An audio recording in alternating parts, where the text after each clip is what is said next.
Hello বন্ধুরা, good morning. তোমরা সবাই কেমন আছো? শর্মিষ্ঠাস ব্লগ চ্যানেলে তোমাদেরকে জানাই অনেক স্বাগতম আর অনেক অনেক ভালোবাসা দিয়ে আজকের ভিডিওটা শুরু করলাম। তো দেখো, আজকে চারিদিকে রোদ ঝলমল দিন।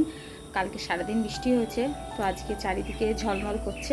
আর সকালে উঠে কিন্তু আমার সমস্ত কাজ কমপ্লিট হয়ে গেছে। পুজোর বাসন মাজা, ফুল তোলা, জামা কাপড় কাচা, ঘর ঝাড় দেওয়া সব কমপ্লিট করে ফেলেছি। আর আজকে সেইভাবে তোমাদের সঙ্গে শেয়ার করা হয়নি। তো আজকে যেহেতু ছুটির দিন, তো আজকে একটু গাছ লাগানোর ইচ্ছা আছে। গাছ এনে রাখা হয়েছে, তো দেখি কতদূর কি হয়। আর দেখো, প্রচুর জামা কাপড় কেচে। আজ হলো সানডে স্পেশাল, তো তোমাদের দাদাভাই যাচ্ছে বাজারে, দেখি কি বাজার করে আনে। দেখো, তোমাদের দাদাভাই যাচ্ছে এখন বাজারে বাজার করতে। আর বাইরে কিন্তু আজকে দারুণ রোদ উঠেছে। তো কালকে সারাদিনই বৃষ্টি হয়েছে, তো আজকে বেশ রোদ উঠেছে। দেখো, তোমাদের দাদাভাই দেখি মাছ না মাংস নিয়ে আসে, ব্যাগ নিয়ে নিয়েছে। তো দেখো, বাজারে চলে যাচ্ছে। আর আমি রান্নাও বসিয়ে দিয়েছি। এই দেখো, প্রচুর জামা কাপড়ও কেচে নিয়েছি। দেখেছো, বেশ রোদ আছে আজকে। হলো দেখিয়ে দিই তোমাদেরকে কি রান্না বান্না হচ্ছে আজকে, সেটা একটু তোমাদের সঙ্গে শেয়ার করি। তো দেখো, এখানে সবজি কাটতেও লেগে গেছি। দেখেছো, এই দেখো সবজি কেটে নিয়েছি। এখানে কাঁকরোল আছে, এখানে আলু আছে, এখানে দেখো পেঁয়াজ কেটে নিয়েছি। আর এখানে দেখো ডালটাও কিন্তু বসিয়ে দিয়েছি। দেখবে, এরকম মুসুর ডাল ফুটছে, এখানে ভাতটাও বসিয়ে দিয়েছি। দেখেছো, অনেকটা কাজ কিন্তু আমি এগিয়ে নিয়েছি। আর এখানে দেখো শাকটাও বেছে নিয়েছি, এখন ধুয়ে কেটে নিলে হয়ে যাবে। আর এখানে দেখো রসুনটাও ছুলে নিয়েছি। তো অনেকটা কাজই কিন্তু আমার এগিয়ে গেছে। এখন ঝটপট করে রান্নাটা কমপ্লিট করে ফেলতে পারলে ব্যাস হয়ে যাবে। কারণ আজকে একটু বললাম না, ফুল গাছ লাগাতে হবে। তো এই দেখো ডালটা সিদ্ধ হচ্ছে। তো চলো ঝটপট করে রান্নাটা কমপ্লিট করে নিই। আর তোমাদের দাদাভাই তো বাজারে গেল, তো আমি এইগুলো রান্না করতে করতে তোমাদের দাদাভাই বাজার থেকে চলে আসবে। তো আমার অনেকটাই এগিয়ে থাকবে। আর সকালে কাছাকাছিটা কমপ্লিট করে রাখলে না, দুপুরে কিন্তু আর অতটা চাপ থাকে না। এমনি আজকে একটু লেটই হয়ে যাবে, কারণ সকালে বাসি কাজটা কমপ্লিট করে এসেছি যেহেতু। তো চলো রান্না বান্নাটা স্টার্ট করে দিই।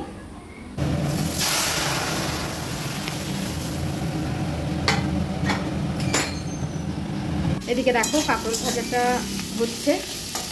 দেখেছো, কাঁকরোল ভাজা খেতে কিন্তু খুব টেস্টি লাগে। এখন একটু হবে, এখনও ভাজা কমপ্লিট হয়নি। তো আস্তে আস্তে ডেকে ডেকে ভাজছি।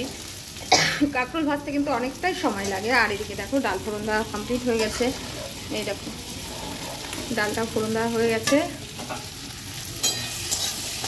আর এদিকে দেখো, কিছু জিরে আছে, তো এই জিরেগুলো একটু রোদ্রে দিয়ে দেবো। চলো, রোদ সেইভাবে নেই, তবু একটু রোদ্রে দিয়ে দিলে ভালো হবে। বাবাই সরো সরো সরো, জিরেটা রোদ্রে দিয়ে দিই। তো দেখো, সামনেটাই রোদ্রে দিয়ে দিই। চলো, এখানেই দিয়ে দেবো, এখানে বেশ রোদ আছে। এই দেখো, এখানটাই রোদ্রে দিয়ে দিই, ঝাঁপিটা দিয়ে ঢেকে দিলাম। তো দেখো, একটু ডিম ভেজে নিচ্ছি। সকালবেলায় ডিম ভাজা, ডাল, আলু সিদ্ধ আর কাঁকরোল ভাজা দিয়ে খেয়ে নেবো। দেখো, ছেলের জন্য এটা ভেজে রেখেছি, আর একটা বড় করে ভাজছি। তো সবার একটা একটা করে ডিম ভেজে নেবো। ডিম ভাজা কিন্তু বেশ ভালোই লাগে খেতে। আমার ডিম রান্নার থেকে কিন্তু ভাজাটা বেশি ভালো লাগে। তো চলো, ডিম ভাজাটা করে সবাইকে ভাত দিয়ে দিই। তো দেখো, তোমাদের দাদাভাই বাজার থেকে চলে এসছে আর নিয়ে এসছে মাটন। তো মাটনটা এখন ঢালবো। এই দেখো, মাটনটা এখন ঢালবো, ঢেলে ধুয়ে ধুয়ে পরিষ্কার করে নিয়ে। আর সব রেডি আছে, মশলা টশলা। তো রান্নাটা করে নিই চলো। আর অনেকটা লেট হয়ে গেছে আজকে। দেখো, এই দেখো ঢেলে নিলাম, ধুয়ে নিই চলো। তো আজকে কিভাবে মাটন রান্না করব চলো তোমাদের সঙ্গে একটু শেয়ার করি। তো দেখো, এদিকে তেল দিয়ে দিয়েছি, আর কড়াইয়ের মধ্যে একটু ফোড়ন দিয়ে দিয়েছি, শুকনো লঙ্কা আর জিরে আর গোটা গরম মশলা। তো দিয়ে বেশ সুন্দর করে একটু নাড়াচাড়া করে নিয়ে তারপরে কিন্তু পেঁয়াজ কুচিটা দিয়ে দিলাম। তো পেঁয়াজ কুচি কিন্তু আমি এইভাবেই ভেজে দিই, জানো তো, তাহলে আমার মনে হয় বেশি টেস্টি হয়। অনেকেই কিন্তু পেঁয়াজটা পেস্ট করে দেয়, তো আমি পেঁয়াজটা পেস্ট করে দেওয়া খুব একটা পছন্দ করি না। মাটনে গ্রেভিটা আমার মনে হয় বেশি হয়ে যায়, ওই জন্য আমি কিন্তু পেঁয়াজটা সুন্দর করে কড়া কড়া করে লাল লাল করে ভেজে দিই। তো প্রতিদিন কিন্তু মাংসটা একটু ম্যারিনেট করে রাখি, তো আজকে আর হয়ে ওঠেনি, জানো তো। আজকে অনেকটাই লেট হয়ে গেছে, সানডে, বুঝতেই পারছো, সকালে অনেক রকমের কাজকর্ম থাকে। তো সব কিছু কমপ্লিট করে এসে রান্না বসাতে কিন্তু বেশ লেট হয়ে গেছে। ওই জন্যে সকালে খাওয়া দাওয়া করে নিয়ে তারপরে তোমাদের দাদাভাই নিয়ে আসলো মাটন। তো ওই জন্যে কিন্তু সুন্দর করে মাটনটা রান্না করছি। তো সমস্ত মশলাগুলো আগে আজকে ভেজে নিয়ে তারপরে কিন্তু মাটনটা দিয়ে দেবো। মাটনে কিন্তু আজকে লবণ হলুদ কিছুই মাখাইনি। তো মশলাটা কষিয়ে একেবারে কড়াইয়ের উপরে দিয়ে দেবো। তো এইভাবেই আমি মাটনটা আজকে রান্না করছি, তো তোমাদের সঙ্গে একটু শেয়ার করলাম। তো তোমরা কে কেমনভাবে মাটন রান্না করো আমাকে প্লিজ একটু কমেন্টের মাধ্যমে আমাকে জানিও, ঠিক আছে?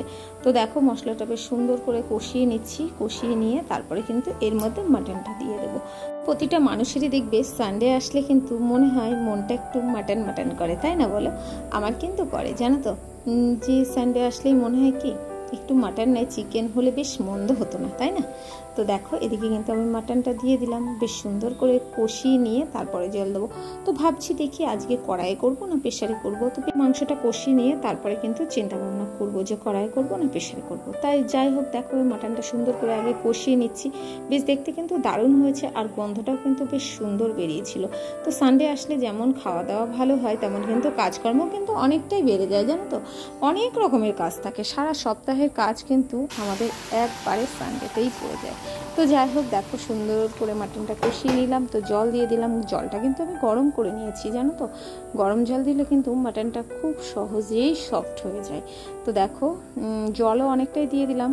তো ভাবছি যে একটু শুকিয়ে তারপরে একটা সিটি প্রেশারে দিয়ে নিলে বেশ টেস্টি হবে।